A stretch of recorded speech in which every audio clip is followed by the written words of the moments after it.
खबर इस वक्त आ रही है किश्तवाड़ से, जहां के केशवान में एक मुठभेड़ जारी है और कोई भी ऑफिशियली फिलहाल जानकारी नहीं निकल करके आई है। जराए के हवाले से बताया जा रहा है कि सिक्योरिटी फोर्सेस और दहशतगर्दों के बीच में मुठभेड़ चल रही है। हालांकि उधमपुर में भी ऐसी खबरें निकल करके आई, लेकिन इस वक्त जो खबर निकल कर आ रही है वो है किश्तवाड़ से। किश्तवाड़ के केशवान में मुठभेड़ चल रही है। हालांकि सिक्योरिटी फोर्सेस और दहशतगर्दों के बीच ये मुठभेड़ अभी ऑफिशियली नहीं है, लेकिन जराए के हवाले से बताया जा रहा है कि केशवान में आतंकियों और सुरक्षा बलों के बीच में फायरिंग शुरू हुई है। तलाशी अभियान के दौरान मुठभेड़ शुरू हुई थी। इलाके में ऑपरेशन जारी है, सिक्योरिटी फोर्सेस तैनात है। बड़ी खबर इस वक्त किश्तवाड़ और डोडा की सरहद से, जहां पे केशवान के ऊपरी इलाके में सिक्योरिटी फोर्सेस और दहशतगर्दों के बीच मुठभेड़ शुरू हुई है। ऊपरी इलाके से मतलब पहाड़ की ऊंचाई पर रहने वाली जो आबादी है वहां। जानकारी के मुताबिक इलाके में 2 दहशतगर्दों के छिपे होने की आशंका है, शक है। फिलहाल ऑपरेशन जारी है। बड़ी तादाद में सिक्योरिटी फोर्सेस मौके पर रवाना कर दी गई है।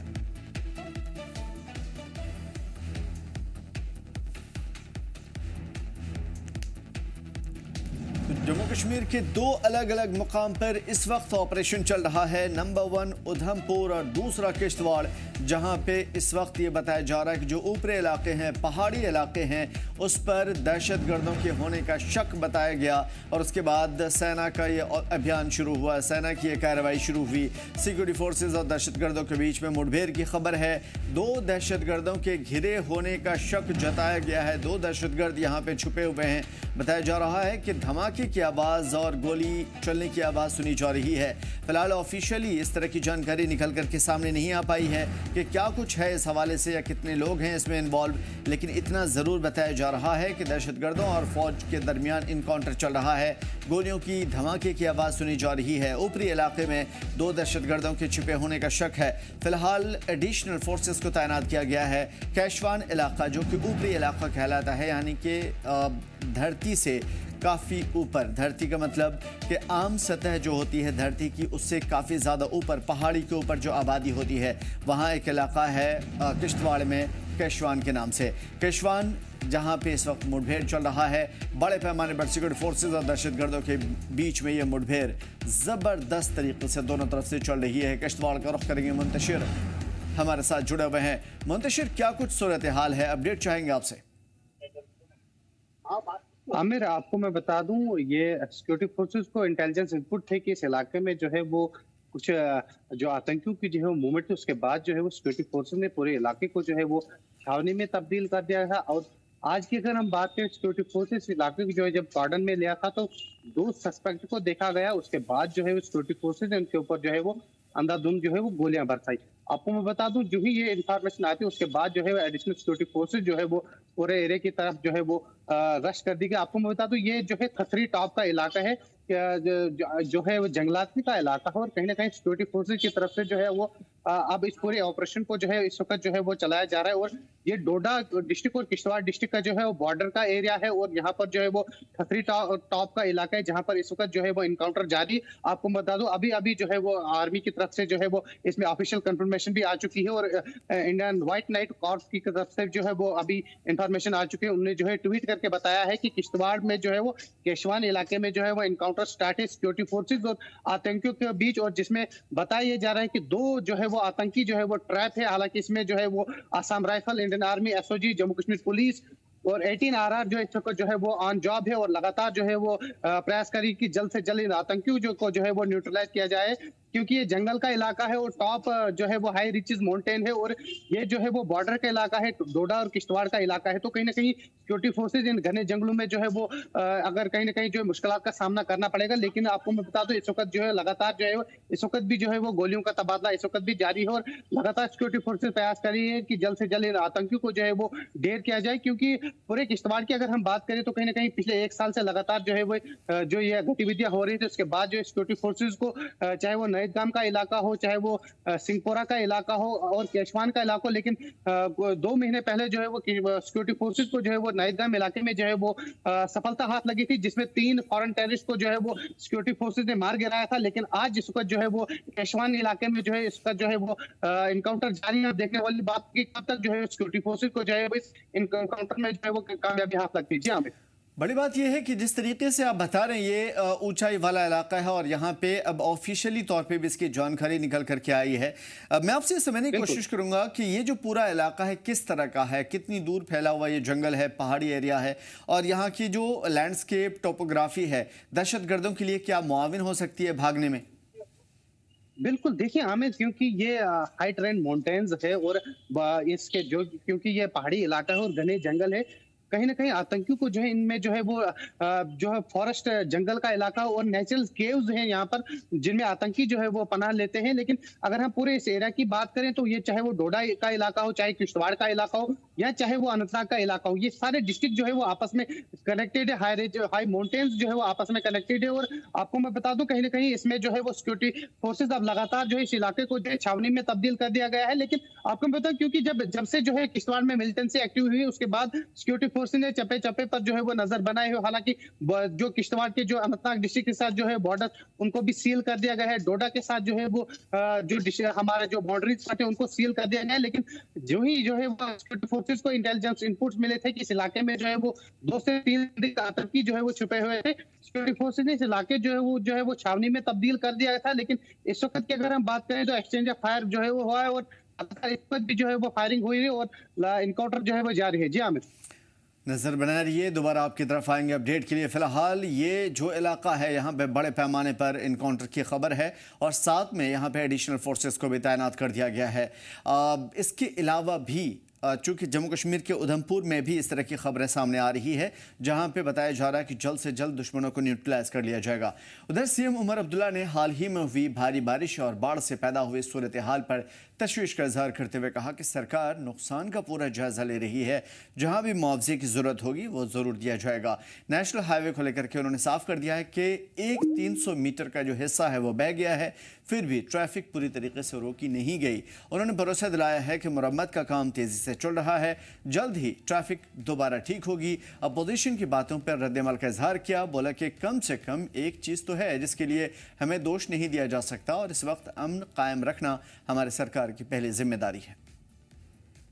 वह है उसका जो है एक असेसमेंट करके जो मुआवजा हमें देना होगा हम दे देंगे। अब हाईवे जो है वो ठीक तरह से मतलब उस पर गाड़ियाँ चल रही हैं। अभी भी 300 मीटर का जो हिस्सा जो बह गया था उस पर ब्लैक टॉपिंग हम कर नहीं पाए, थोड़ी देर के बाद वो भी हो जाएगा तो गाड़ियों की रफ्तार में और तेज़ी आ जाएगी। पीस कायम करना वो फ़िलहाल मेरी हुकूमत की जिम्मेदारी नहीं है। तो हालांकि हर चीज़ के लिए हमारी हुकूमत को निशाना बनाया जाता है। चलिए, अगर पीस नहीं है तो पीस होना चाहिए, क्योंकि हर चीज़ के लिए बुनियाद पीस है, अमन है। अब जो डे नाइट मैच के हवाले से बात हुई, अगर माहौल ठीक नहीं रहा तो कौन आएगा शाम को मैच खेलने? हर चीज़ के लिए हमें अमन की ज़रूरत है। अमन की जिम्मेदारी मेरी है नहीं, जिनकी जिम्मेदारी है वो अपनी जिम्मेदारी निभाएं।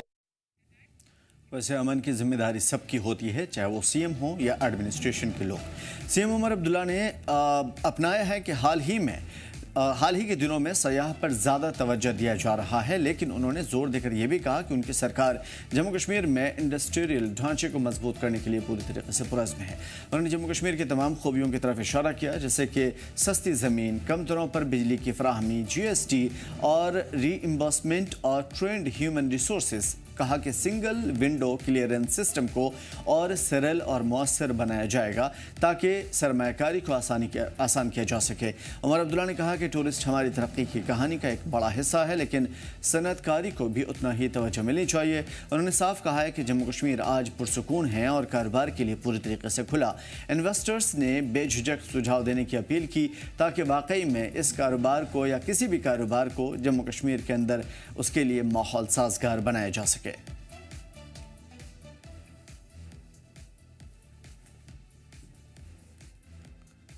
श्रीनगर में आरटीसी यार्ड से आज मंत्री सतीश शर्मा ने 150 से ज़्यादा आरटीसी ट्रकों को देश भर की मंडियों में रवाना कर दिया, जिसमें से कश्मीर की जो सेब हैं इसमें लदे हुए थे। इस कदम का मकसद था निजी ट्रांसपोर्टरों की मनमानी दरों और हाईवे की बार बार बंदी से बागबानों को हो रहे नुकसानात से रोकना। वजीर सतीश शर्मा ने बताया कि सीएम की हिदायत पर सरकार ने फल प्रोड्यूसर की मुश्किलों को देखते हुए राश की फराहमी पर फल ट्रांसपोर्टरों को तरजीह दी है।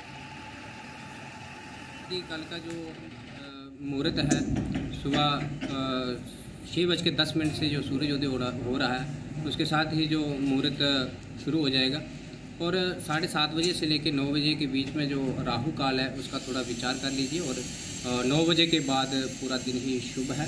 उसमें आप साग बीज सकते हैं, गढ़ स्थापन कर सकते हैं और साथ ही जो दीप है वो प्रज्वलित कर सकते हैं और उसके बाद पूरा दिन ही जो अच्छा मुहूर्त है। देख रहे हैं कि हमारे यहाँ पे कल से नवरात्रे स्टार्ट हो रहे हैं और ये हमारे लिए एक त्यौहार की तरह होते हैं नवरात्रे। इस मंदिर के लिए वो एक बहुत बड़ा उपलक्ष्य रहता है। इसमें उधर पुंछ जिले के मेंढा सब डिवीज़न के दूर दराज इलाके में कालाबन गांव कुदरती आफत से भारी तबाही और यहां की हालत तहस नहस दिखाई दी। ज़मीन धंसने के हादसात में कई तरह से यहां पे नुकसान हुआ, जिससे दर्जनों परिवार बेघर भी हुए। इस आपदा के बीच में मुतासिरीन लोगों की मदद के लिए बाबा साईं मीरा साहब ट्रस्ट, जो कि पुंछ LOC पर वाक़ है, अंडर गवर्नमेंट में काम करते हैं। ट्रस्ट की टीम मौके पर पहुंची, मुतासिरा परिवारों को राहत किट फराहम की और ट्रस्ट के मेम्बरान साबिक DC डॉक्टर शहजाद अहमद मलिक ने मरकज़ी हुकूमत से लोगों की मदद करने की अपील की। आज हम साईं मीरा बाबा दरवेश गुलाम कदर ट्रस्ट की पूरी टीम ने और जो लोकल हमारे साथी थे उनके साथ में आके हमने कालाबन के पूरे पोर्शन का मोस्टली जहाँ जहाँ क्रैक्स आए हैं वहाँ हम गए हैं। यहाँ बहुत तबाही हुई है। मैं सबसे पहले UT गवर्नमेंट को भी और सेंट्रल गवर्नमेंट से ये कहना चाहूँगा कि ये पूरा एरिया पूरा तबाह हो चुका है। लोगों को इस वक्त मदद की ज़रूरत है। हमने छोटा सा एक इनिशिएटिव लिया है ट्रस्ट की तरफ से, लोगों तक पहुँचने की कोशिश की है। हम UT गवर्नमेंट से और सेंट्रल गवर्नमेंट से ये कहते हैं कि यहाँ एक अच्छा रिलीफ पैकेज बनाया जाए, इन लोगों की मदद की जाए और इनको सेफ़ प्लेसेस पे जो है यहाँ से शिफ्ट किया जाए। PDP के साबिक MLA एजाज अहमद मीर ने NC हुकूमत पर इस साल मार्केट इंटरनेशनल स्कीम, ख़ास तौर पे मार्केट इंटरवेंशन स्कीम को बंद करने और बागबानी को छोड़ देने का इल्ज़ाम लगाया। एजाज अहमद मीर ने कहा है कि मेस स्कीम के तहत सरकार C ग्रेड सेब की खरीद फरोख्त करती है, जो हमेशा किसानों को राहत देने और फल मंडी को स्टडी रखने का एक अहम जरिया भी है। इस साल जब नेशनल हाईवे 44 बार बार बंद रहने से फल इंडस्ट्री पहले से मुतासिर हुई, MIS की एब्सेंस ने बागबानों की मुसीबत को और बढ़ा दिया। उन्होंने कहा कि बागबान महंगाई, ट्रांसपोर्ट की दिक्कतें और गिरती कीमतों से परेशान हैं। सरकार MIS के ज़रिए उन्हें कुछ राहत दे सकती थी। एजाज अहमद मीर ने इंतज़ामिया से मांग की है कि वो तुरंत मुदाखलत करे। हॉर्टिकल्चर इंडस्ट्री तबाह हो गई है, तबाह बर्बाद हो गई है। बदकिस्मती से ये सनत तबाह हो गई। इस साल नुकसान इतना ज़्यादा है इनिशियल स्टेज में ही, मुझे लगता है कि शायद ही इसकी भरपाई हुआ। अल्लाह ताला मरहूम मुफ्ती मोहम्मद सईद साहब को जन्नतुल फिरदौस अता करे। उन्होंने मार्केट इंटरवेंशन स्कीम लागू कराई थी जो कंटिन्यूसली 3-4 साल चली थी, बट बदकिस्मती से सरकार ने इस साल उस पर कोई तवज्जो नहीं दी, वो स्कीम नहीं चली। तो मुझे लगता है कि आज तक जितने भी बार किसी सरकार ने हॉर्टिकल्चर को थोड़ा फरोग दिया, वो मुफ्ती मोहम्मद सईद साहब के दौरे हुकूमत में ही हुआ। घाटी में नवरात्र का जश्न इस बार सिर्फ इबादत का मौका नहीं है, बल्कि मजहबी एकजुहती, भाईचारे की बेहतरीन एक मिसाल भी है। श्रीनगर के मंदिरों में रौनक है। सबसे खूबसूरत बात यह है कि मुस्लिम बिरादरी के लोग इस तहरीक में शामिल हैं। मकामी मुसलमान हिंदू ख़ानदानों से मिलकर उन्हें मुबारकबाद देते हैं, उनके कामकाज में हाथ बटाते हैं, मंदिरों की सफाई में बढ़ चढ़ हिस्सा लेते हैं। उनका कहना है कि बिना मकामी मुसलमानों के ताउन से ऐसे त्यौहार का मनाना नामुमकिन है। श्रीनगर के तारीख़ी हनुमान मंदिर की पुजारी महंत कमलेश्वर ने कहा कि मंदिर हमेशा से मजहबी हम आहंगी की अलामत रहा है। अमन की मिसाल भी यहीं से निकलती है। उन्होंने बताया कि शिद्दत पसंदी के दौर में भी इस मंदिर के दरवाजे कभी बंद नहीं हुए। LG मनोज सिन्हा ने यहाँ का दौरा किया था, फिर से इसके कपाट खोले गए और यह कदम अमन के दुश्मनों के लिए एक सख्त पैगाम रहा। ख़ास तौर पर यहाँ पे दुर्गा नाग और रघुनाथ मंदिरों में भी हज़ारों की तादाद में ज़ायदीन आते हैं और शाहीना भट्ट नामी एक मुस्लिम खातून अपनी टीम के साथ इन मंदिरों में खिदमत और सफाई के काम को अंजाम देती है। उनका कहना है कि कश्मीर की असल पहचान यही है और यही हमारी तहजीब भी।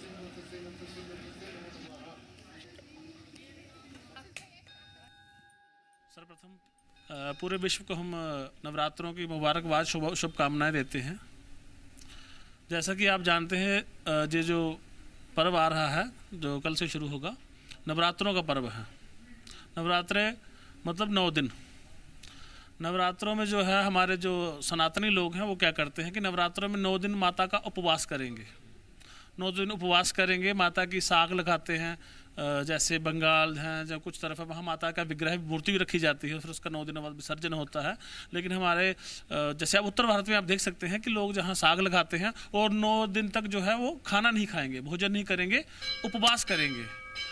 और उसके दौरान माता के सूतकों का पूजन होगा, पाठ होगा, हवन होगा। कई लोग जो है बेड पे नहीं, नीचे सोएंगे। जम्मू और कश्मीर में जो मंदिर जितने बंद थे अभी फिलहाल को गवर्नमेंट जो है खोल दिए हैं और लोग बड़े धूमधाम से पूजा कर रहे हैं।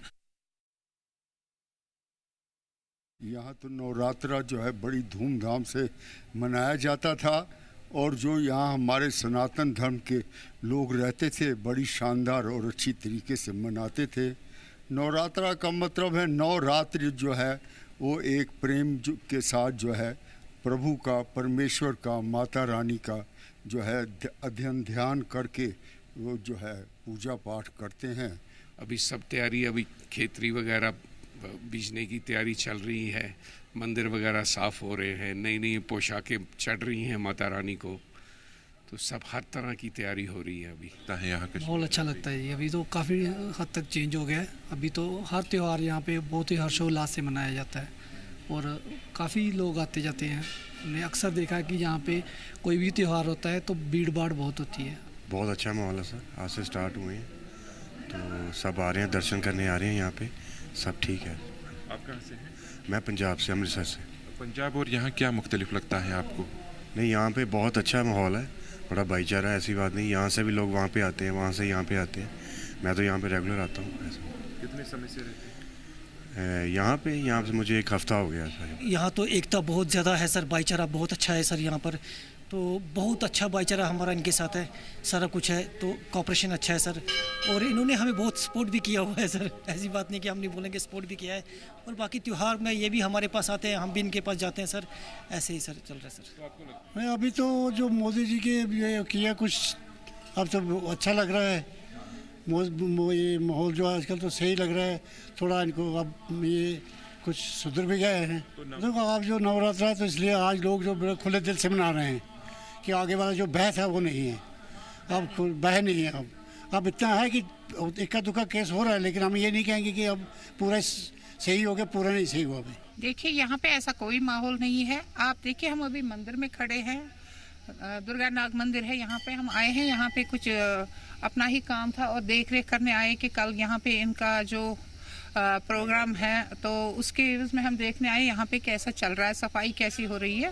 तो ऐसा कुछ नहीं है, हम इसमें कोई अंतर नहीं रखते, कोई भेदभाव नहीं है हमारे मज़हब में या इनके मज़हब में। कोई भी कम्युनिटी इसको मतलब बाइकआउट नहीं कर सकती है। कोई कुछ भी लिख सकता है, कहीं पे कोई नाम लिख सकता है, वो अपने मन की आशा होती है, एक मन का प्यार होता है और हमें इसमें कोई भेदभाव नहीं करना चाहिए। और कल से शारदीय नवरात्र की शुरुआत हो रही है, जिसमें लेकर के जम्मू के सभी मंदिरों में तैयारियां भी हैं। जम्मू जिसे मंदिरों का शहर भी कहा जाता है, यहाँ पर कई मंदिर ऐसे हैं। माता बावे वाली माता मंदिर यहाँ पर सबसे अलग है और ख़ास भी। लाखों करोड़ों अक़ीदतमंद यहाँ पे देश विदेश से आते हैं। ऐसे मंदिर को सजाने के लिए पूरी तरीके से तैयारी भी होती है। मंदिर इंतज़ामिया इस बात को लेकर के थोड़ा परेशान ज़रूर नज़र आ रहा है, जो कि इस बार जम्मू में आई बाढ़ से थोड़ी आफत या थोड़ा नुकसान हुआ। ऐसे में लोकल अक़ीदतमंदों के कम आने के इम्कान हैं। मंदिर कमेटी के सदर महंत बिट्टा ने कहा कि हर साल 2 बार नवरात्र आते हैं और अक़ीदतमंद नवरात्र के लिए ख़ास तैयारियाँ भी करते हैं, लेकिन इस बार जो बाढ़ और बारिश आई है इससे लोगों को नुकसान हुआ है। ऐसे में ये लग रहा है कि लोग ख़ास तौर पर इस मंदिर में भी कम आएंगे। माता वैष्णो देवी की यात्रा काफ़ी देर बाद शुरू हुई, उसके बाद बंद करना पड़ा।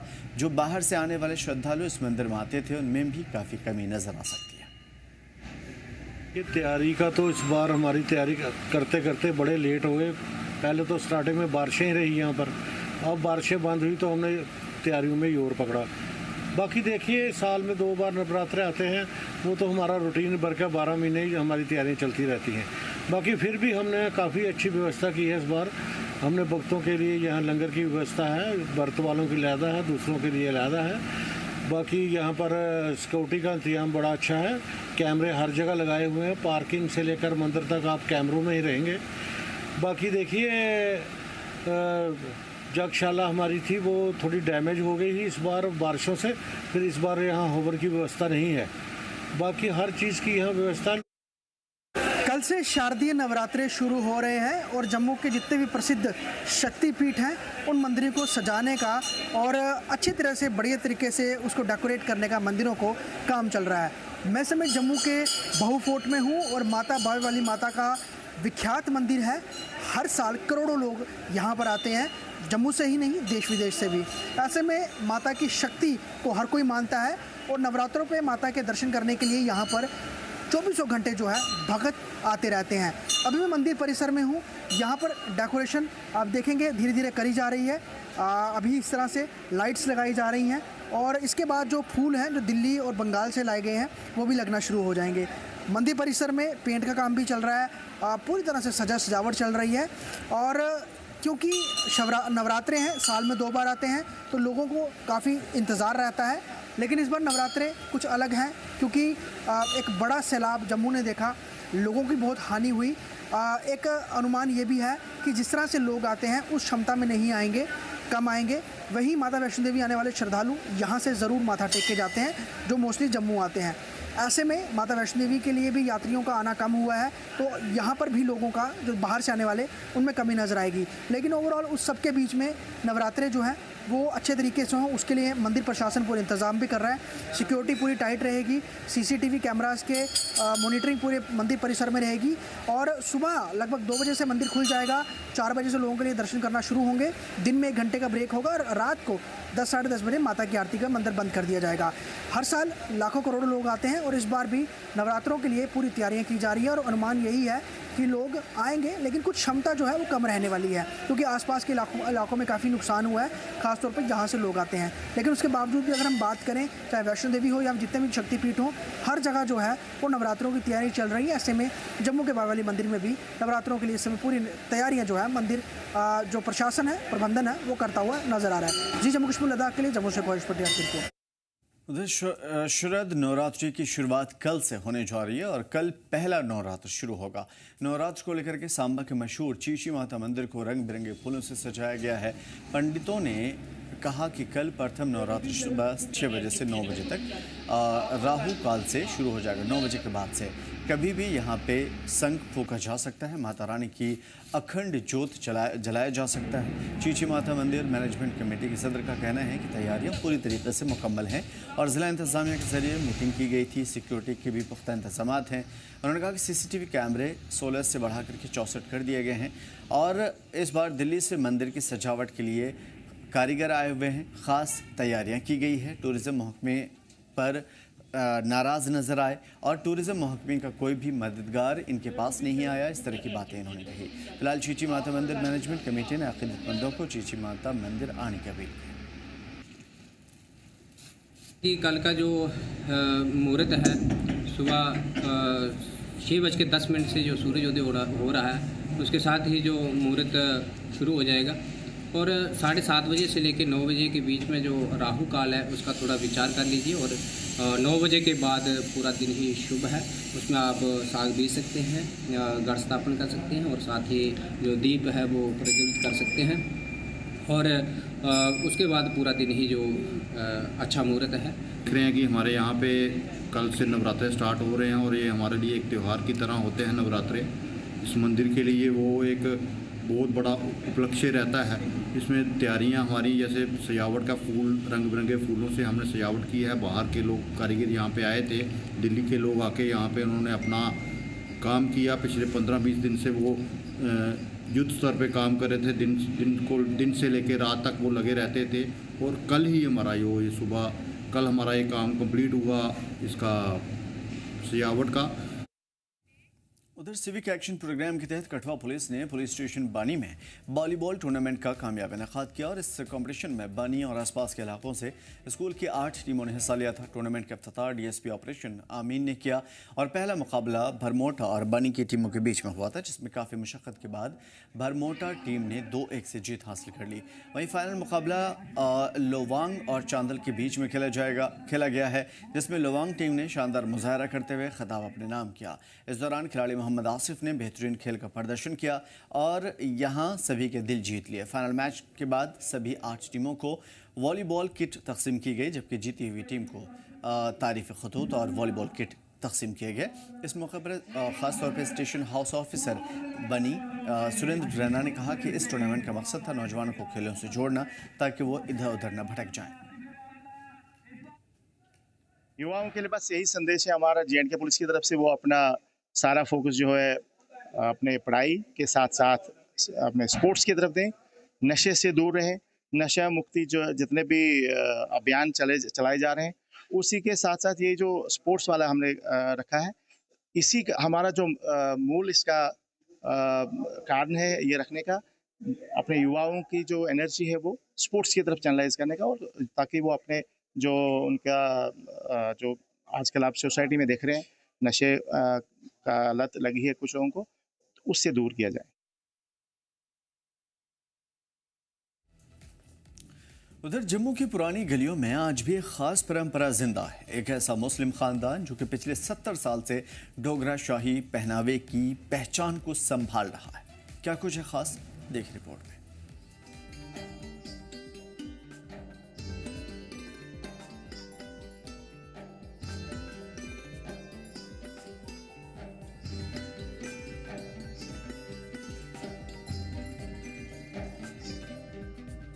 देखिए जी, एक तो ये हमारा ख़ानदानी पेशा है, ख़ानदानी काम है ये मेरा। दूसरी चीज़, हमारे जम्मू कश्मीर में डोगरी वर्क बहुत चलता है, इसमें ये डोगरी कल्चर के लिए होता है। ये मेन जो है हमारे जो यहाँ राजपूत हैं, महाराजा हरि सिंह की तरफ से भी हैं। सबसे जिस टाइम हमारे पापा जी थे उस टाइम महाराजा हरि सिंह के सिस्टम से काम चलता था उनका। आजकल जो है हमारे जो राजपूत हैं, कोई भी कहीं के भी हो, ज़्यादातर हमारे किश्तवाड़ में भी बहुत राजपूत हैं, वो लोग भी एक आधा सूट बनवाते हैं। जम्मू में भी जो हमारे हैं शादी ब्याह में ये हमारा डोगरी कल्चर चलता है, बहुत चलता है। सुई धागे से कढ़ाई, दिन रात की मेहनत से तैयार होने वाली ये ड्रेस आज भी शान से पहनी जाती है। शादी ब्याह हो या खास मौके, लोग इन्हें बड़े शौक से पहनते हैं।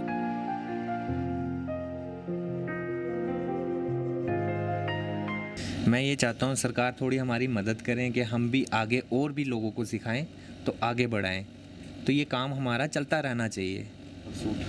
ये अपने जम्मू के अंदर ही, जैसे कि किश्तवाड़, भदरवाह, उधमपुर, चनैनी, ऐसी जगहों पे जाते हैं। तो एक सूट अगर बनाना हो तो उसमें कितना समय लगता है? 15 से 20 दिन लगते हैं। 15 से 20 दिन? हाँ जी, हाँ जी। जैसा काम होता है वैसा टाइम होता है। तो काम सारा हाथ से ही होता है? हाँ जी, हाँ जी, सारा काम हाथ से। तो क्या संदेश रहेगा आपकी तरफ से कोई? मेरे तरफ से यही संदेश रहेगा कि अब जितने भी लोग हैं अपनी परंपरा को जिंदा रखें। आज सिर्फ जम्मू ही नहीं बल्कि दूसरी रियासतों से भी इन ड्रेसों की डिमांड आती है। खानदान का कहना है कि अगर हुकूमत मदद करे तो इस कला को और बड़ा बनाया जा सकता है। इस खानदान की कहानी ये बताती है कि अगर जुनून और लगन हो तो पुराना हुनर कभी खत्म नहीं होता। डोगरा शाही पहनावे को जिंदा रखने वाला ये खानदान वाकई जम्मू कश्मीर की तहजीब की मिसाल है। जम्मू कश्मीर में डोगरा शासक जब रहा तो राजा महाराजाओं के समय में जो वस्त्र पहने जाते थे, जो उनका लिबास था, उस लिबास को, उस परंपरा को आज भी एक परिवार ने जो है वो जिंदा रखा है। वो परिवार है मियाँ जी का परिवार, जो कि जम्मू की ओल्ड सिटी यानी पीर मिठा एक इलाका है, वहाँ पर वो अपने घर में ही ये पूरा आर्ट वर्क करते हैं।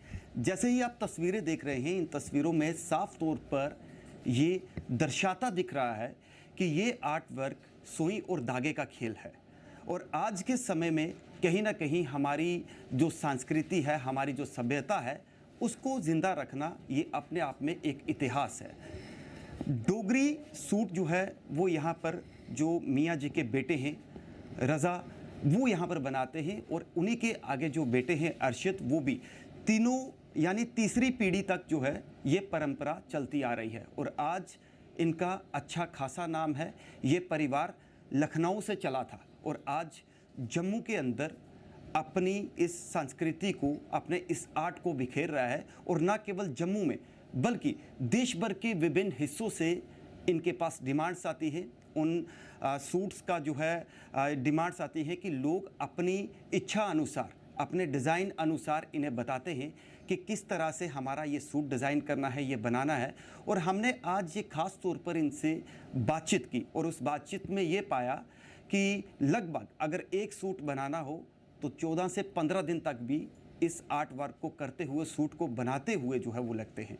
तो ये अपने आप में एक इतिहास है, जो इतिहास को हम आपको दिखाने की कोशिश कर रहे हैं।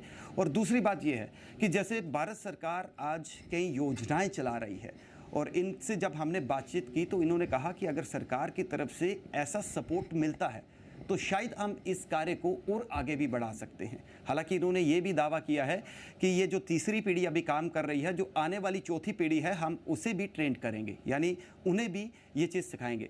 स्किल इंडिया का आपने एक शब्द नाम सुना होगा और स्किल इंडिया के तहत यही आर्ट वर्क आज भारत सरकार इन्हें प्रमोट कर रही है।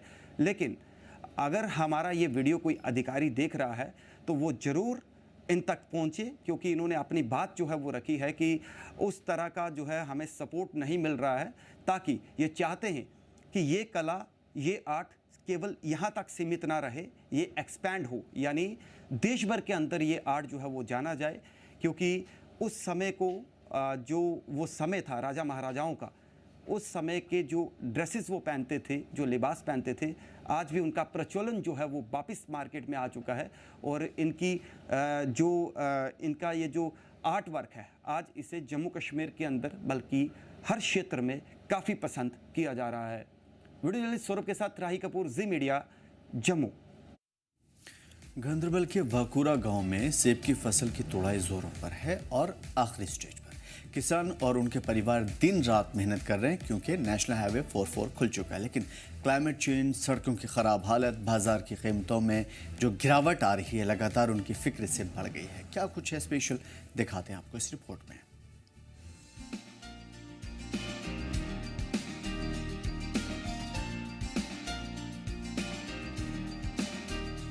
ये घाटी है जहां हर बूंद पानी में उम्मीद बसी है और हर शाख में सपनों का वजन। ये वो जगह है जहां मेहनत के रंग से लाल होते हैं सेब और किसानों के चेहरे पर खिलती है एक बेहतरीन मुस्कान। पर क्या सिर्फ ये एक मुस्कान है? हर मुस्कान के पीछे छुपा है एक संघर्ष, एक अनकही दास्तां। इस वक्त मैं ज़िला गांदरबल के वाकुरा इलाके में मौजूद हूँ, जहाँ पर सैकड़ों एकड़ ज़मीन पर सेब की बागबानी जो है वो फैली हुई है। इस वक्त जिस सेब के बाग में मैं मौजूद हूँ, यहाँ पर कई अक़साम के सेब जो है वो उगाए जाते हैं, जिसमें डेलिशियस, अमेरिकन, गोल्डन, महाराजी काबिल ज़िक्र है। इस वक्त सेब की जो हार्वेस्टिंग है वो उरूज पर देखने के लिए मिल रही है और फार्मर्स जो है अपनी पूरी साल भर की फसल जो है उसको हार्वेस्ट कर रहे हैं। इस वक्त आपको बागों में मुख्तलिफ परिवार जो है वो नज़र आएंगे और अपने पूरे परिवार के साथ जो है वो इस वक्त सेब की हार्वेस्टिंग जो है वो कर रहे हैं। इस इलाके की मैं बात करूँ तो तकरीबन 70 से 80% आबादी जो है वो इसी काम के साथ वाबस्तगी रखती है। इस रिपोर्ट में आप देखेंगे कि किस तरीके से सेब की हार्वेस्टिंग की जाती है, किस तरीके से इसको पैक करके मंडी में पहुंचाया जाता है और फ्रूट ग्रोवर्स को इस सेब को उगाने में किन किन मुश्किलात का सामना करना पड़ता है। यहाँ की मिट्टी में रच बस गई है किसानों की उम्मीदें। साल भर की मेहनत, हर मौसम की मार सहकर ये लोग अपने पेड़ों को नहीं, अपनी जिंदगियों को संवारते हैं। यहाँ हर एक टहनी में बहती है उनकी दुआ और हर फल में छुपी है उनकी तपस्या। खुदावंद करीम ने हमारी सरजमीन कश्मीर को बेपनाह खूबसूरती से नवाजा है। ठीक उसी तरह इस सरजमीन कश्मीर के अपने मेवे, अपने लताफत और अपने मज़े के लिहाज से पूरे आलम में शहर आफाक है। जहाँ तक इस इलाके का ताल्लुक है, ये इलाका ज़िले गांदरबल का सबसे बड़ा एप्पल प्रोड्यूसिंग वाला बेल्ट है, जहाँ पर सैकड़ों कनाल अराजी पर बाग उगाए जा रहे हैं और यहाँ पर बहुत मिकदार में एप्पल की काश्त की जाती है। और जो एप्पल की काश्त की जाती है, जो मेवे की काश्त की जाती है, वो ऑन मॉडर्न लाइन्स पर की जाती है और यहाँ का जो फ्रूट ग्रोवर है वो प्रोग्रेसिव फ्रूट ग्रोवर है। लेकिन और इसके अलावा ये जो एप्पल इंडस्ट्री है, ये जो एप्पल सेक्टर है, फ्रूट सेक्टर है, हमारी इकोनॉमी का सबसे बड़ा सेक्टर है और यहाँ के रोज़गार का एक बहुत बड़ा वसीला भी यही ज़रिया है, यही फ्रूट सेक्टर है। जब सेब रंग बदलते हैं तो हर किसान की धड़कन तेज हो जाती है, क्योंकि ये रंग नहीं, उनकी जिंदगी के मोल हैं। ये पल कभी खुशी देते हैं और कभी चिंता बढ़ाते हैं, क्योंकि प्रकृति बदलती भी है और कहा नहीं जा सकता कि कब क्या कर जाए। कभी बादल गुमसुम हो जाते हैं, कभी बारिश अचानक टूट पड़ती है, पर ये किसान हिम्मत नहीं हारते। ये सेब इनकी विरासत है और इनके बच्चों के सपने। लेकिन जहाँ तक ये रोज़गार का एक बहुत बड़ा वसीला है, एक ज़रिया है, वहाँ इस सेक्टर से जुड़े हुए लोगों को काफ़ी मुश्किलात का सामना करना पड़ रहा है। झालाबारी और हेल स्टार्म और अनफेवरेबल वेदर कंडीशन, बीच-बीच में से अनफेवरेबल वेदर कंडीशंस की वजह से इस फसल पर काफ़ी असरात पड़े हैं। इसके अलावा सब्सिडेंट जो पेस्टिसाइड्स है, उनकी मार भी ये सेक्टर झेल रहा है। इसके अलावा जो फ्रूट ग्रोवर्स है वो काफ़ी अरसे से ये डिमांड कर रहे हैं कि क्रॉप इंश्योरेंस स्कीम को लागू किया जाए, लेकिन सरकार नहीं मान रही है, नहीं कर रही है। इसके अलावा हम कह रहे हैं कि चूँकि हमारा तकरीबन 30% जो ख़राब मेवा है उसके लिए कोई पॉलिसी होनी चाहिए। इसके अलावा हम डिमांड कर रहे हैं कि मार्केट इंटरवेंशन स्कीम होनी चाहिए। इसके अलावा पेस्टिसाइड्स की जो सब्सिडेंट पेस्टिसाइड्स है वो भी हमारे लिए काफ़ी परेशानी का बाइस बन रहे हैं। जब ये किसान सेब तोड़ते हैं तो जैसे हर सांस में उनकी उम्मीदें भी टूटती और जुड़ती हैं। ये मेहनत सिर्फ फल तोड़ने का नहीं है, ये अपने सपनों को हाथों में समेटने की घड़ी है। जब पैकेजिंग होती है तो हर सेब को जाना होता है एक नए सफर पर, मंडी की ओर, शहरों की ओर, शायद दरबदर। हर सेब इनके लिए एक कहानी है जो परिवारों के साथ बांटते हैं और हर बार ये सोचते हैं कि कहीं ये मेहनत बर्बाद न हो जाए।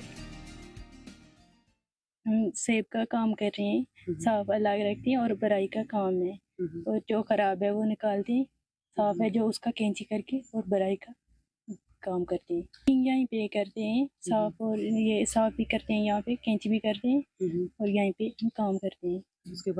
उसके बाद वो बेचते हैं यहाँ से दिल्ली, माल को मंडी लेते हैं, मंडी से दिल्ली भेजेंगे। बारिश से परेशानी होती है क्योंकि माल खराब होता है, बारिश से परेशानी। तो आपकी फैमिली में और कितने लोग इस बागों के साथ लगे हुए हैं? हम 3-4 आदमी हैं। मेरा पति है और मेरे भाई है, 3-4 आदमी है और कश्मीरी लोग हैं वो जो बराई करेंगे। नाम जाहिद है, मुझे करीबन 20-25 साल हो गए इस काम के साथ। तो हम यहाँ पर मजदूरी करते हैं, काम कर रहे हैं। यहाँ अभी हम उतराई कर रहे हैं, माल उतार रहे हैं, उसकी पैकिंग कर रहे हैं। यहाँ बहुत परेशानियों का सामना करना पड़ता है। देखो, हम जब माल उतारते हैं, पैकिंग करते हैं, उसी में मौसम ख़राब हो जाता है तो ये मंडी से बाहर नहीं निकलता है माल, क्योंकि आगे रास्ता ख़राब हो जाता है। तो ये माल रास्ते में ही पड़ जाता है, फिर ख़राब हो जाता है, फिर हमें बहुत नुकसान का सामना करना पड़ता है। गवर्नमेंट से गुजारिश करते हैं कि हमारे लिए कुछ इंतज़ाम रखो, रास्ता क्लियर होना चाहिए, क्योंकि गाड़ी में 10-12 लाख का माल होता है, तो फिर रास्ते में ही ख़राब नहीं होना चाहिए। पर यह कहानी आसान नहीं है।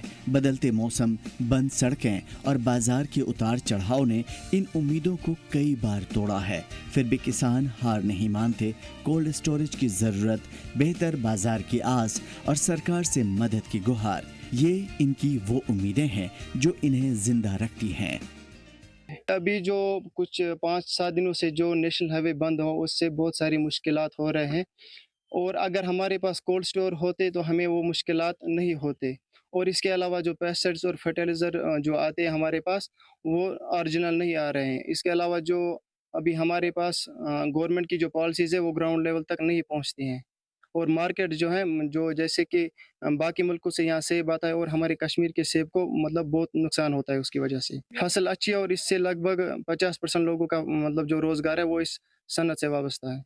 हुकूमत से ये गुजारिश रहेगी कि जहाँ-जहाँ पर जो हार्टिकल्चर एप्पल के साथ लोग रहते हैं, इन कोल्ड स्टोर की फैसिलिटीज़ होनी चाहिए और इसके अलावा जो पॉलिसीज़ हैं वो लोगों तक पहुंचनी चाहिए। इस वक़्त यहाँ पर बागों में सेब की हार्वेस्टिंग जो है वो की जा रही है और सबसे पहले जो सेब है वो उतार कर सब नीचे रख लिया जाता है जिसमें सही और ख़राब सारे ही सेब होते हैं। उसके बाद यहाँ पर जो लोग काम करते हैं सेब के बागों में वो यहाँ पर इनको अलग करते हैं, ख़राब सेबों को अलग करके फेंक दिया जाता है। वहीं जो साफ़ और साफ़-सुथरे सेब है, ठीक सेब है, उनको यहाँ से पैक करके मंडियों में पहुँचाया जाता है। मंडी जब ये माल पहुँचता है उसके बाद यहाँ की लोकल मार्केट्स में और उसके अलावा मुल्क भर के मुख्तलिफ रियासतों में ये माल जो है जा पहुँचता है। ये सेब, ये घाटी, ये किसान, ये सब हमें याद दिलाते हैं कि मेहनत और उम्मीद से बढ़कर कुछ नहीं है। जब भी आप कश्मीर के सेब का स्वाद लें तो याद रखें उस मेहनत को, उस प्रेम को जो हर फल के अंदर छुपा हुआ होता है, क्योंकि यही है कश्मीर की असली कहानी, संघर्ष में भी मुस्कुराने की अदा।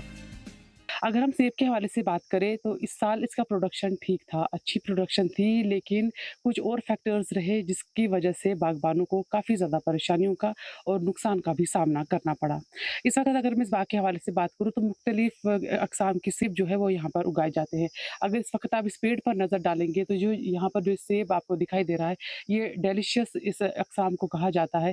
इसी तरीके से अगर आप इस तरफ बाईं तरफ इस पेड़ पर अगर आप नज़र डालेंगे, ये पेड़ जो है जो इस पर इस वक्त सेब लगा हुआ है इसको अमेरिकन कहा जाता है।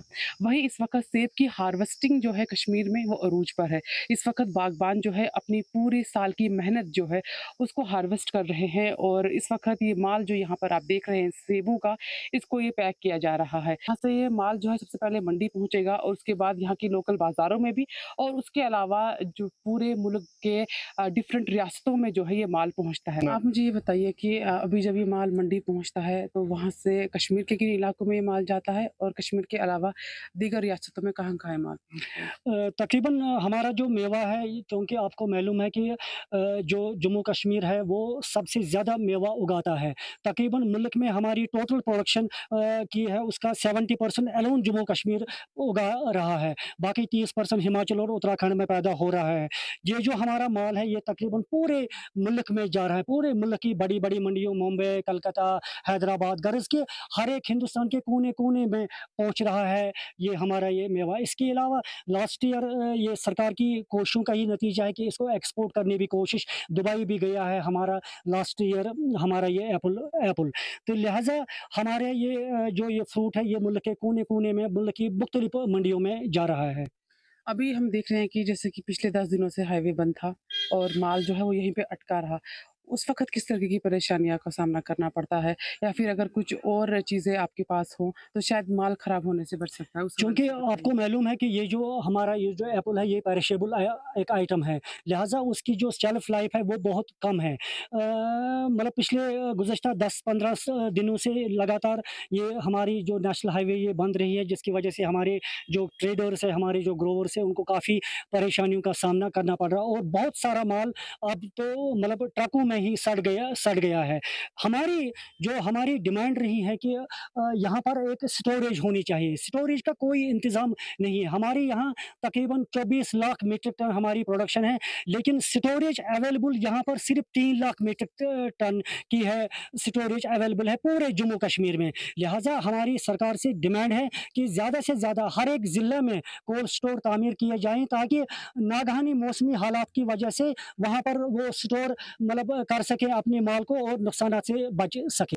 बहुत-बहुत शुक्रिया। तो ये एक फ्रूट ग्रोवर थे जो हमसे बात कर रहे थे। इस इलाके की तकरीबन 70% आबादी से काम के साथ वाबस्ता है और जब मौसम की वजह से या फिर और फैक्टर्स की वजह से असर पड़ता है तो पूरी 70% आबादी जो है उनके घर के चूल्हों पर असर पड़ता है।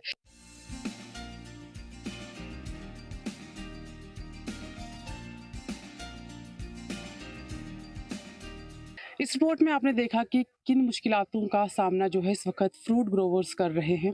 जिस तरीके से उनकी डिमांड है सरकार से कि सरकार को तमाम तर इक़दामात जो है वो उठाने चाहिए ताकि उनकी जो मुश्किलात है और जो नुकसान है उसमें कुछ कमी आ सके। वहीं अगर हम देखें जो इस वक्त जो यहाँ से माल पहुँचता है बाहर की मंडियों में वो सिर्फ श्रीनगर जम्मू नेशनल हाईवे के ज़रिए ही पहुँचता है। लेकिन अब फार्मर्स ये डिमांड कर रहे हैं कि जब ट्रेन सर्विस कश्मीर में आ चुकी है तो इस तरीके की माल बरदार गाड़ियाँ जो है ट्रेन सर्विसेज के ज़रिए भी चलाई जानी चाहिए ताकि ताकि यहाँ का माल जो है वो मुख्तलिफ रियासतों में बिना खराब हुए पहुँच सके। जी जम्मू कश्मीर लद्दाख के लिए गांदरबल से मैं सबा अंसारी।